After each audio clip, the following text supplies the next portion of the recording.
तो welcome to my channel Samriddhi's learning table. तो आज हम करेंगे एक इंग्लिश की राइम्स 1 2 बकल माय शू।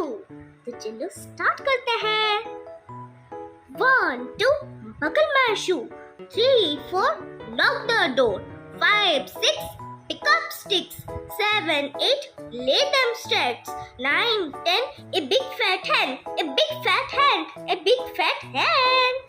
तो अगर आपको अच्छी लगी तो फिर से रिपीट करते हैं। Let's start it. 1 2 buckle my shoe, 3 4 knock the door, 5 6 pick up sticks, 7 8 lay them straight, 9 10 a big fat hen, a big fat hen, a big fat hen। तो वीडियो अच्छी लगी हो तो लाइक शेयर एंड सब्सक्राइब कर दीजिएगा और bell icon में click कर दीजिएगा। सो बाय बाय।